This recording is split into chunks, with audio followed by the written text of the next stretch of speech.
Welcome back to my another blog. তো আজকে আমি বানাবো আমের কুলফি। তো চলো গাইস, কিভাবে আমি আমের কুলফি বানাই। গাইস, আমের কুলফি বানানোর জন্য প্রথমে আমি দুধটা জাল করে নিব। এই যে আমি চুলায় দুধ বসিয়ে নিয়েছি, তো এটা জাল করে দুধটা অর্ধেক করে নিব।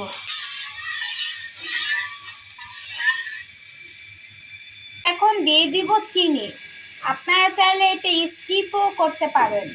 একটু নাড়াচাড়া করে নিব। গাইস, আমার দুধটা জাল করা হয়ে গিয়েছে, থেকে নামিয়ে দুধটা ঠান্ডা করে নিব। গাইস, এখন এই সব আমগুলো কেটে নিব। এখন এই আমটা কেটে নিব।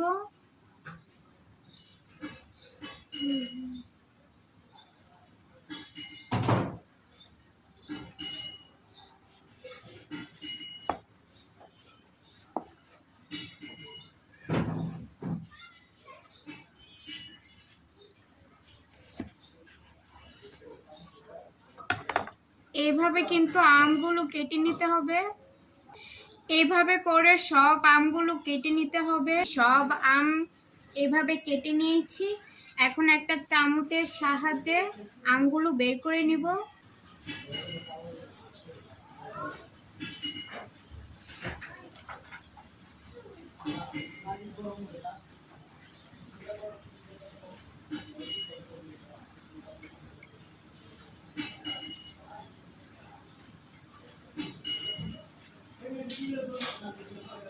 গাইস, এভাবে করে কিন্তু সব আম বের করে নিতে হবে।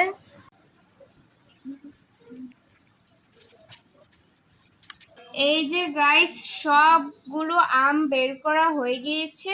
এখন ব্লেন্ডারে ব্লেন্ড করে নিব। এখন ব্লেন্ডারে আম ঢেলে দিব। আমি এটা ব্লেন্ড করে নিব। গাইস, আমটা ব্লেন্ড করা হয়ে গিয়েছে। এখন এর সাথে মিশিয়ে দিব জাল করা দুধ। ব্লেন্ড করা হয়ে গিয়েছে। গাইস, এখন আমি এই কাপগুলোতে সেট করে নিব। গাইস, এখন আমি কাপগুলো সেট করে নিব।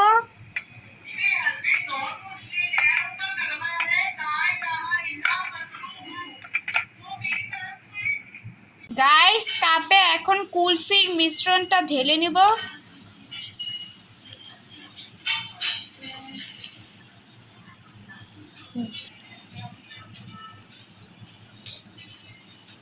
দেখতেই পারছো আমার সব কাপ ভরা হয়ে গিয়েছে।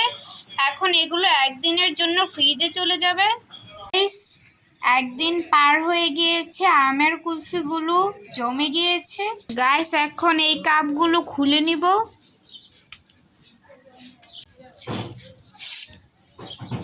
দেখতেই পাচ্ছেন কতটা পারফেক্ট ভাবে জমেছে।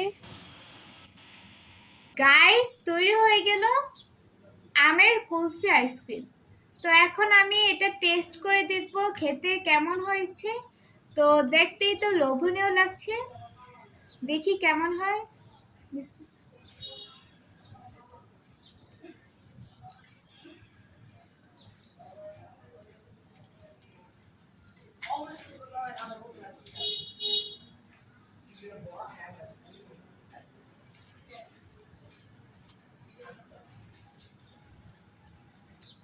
জাস্ট অসাধারণ গাইস, পুরো মুখে লেগে থাকার মতন টেস্ট হয়েছে।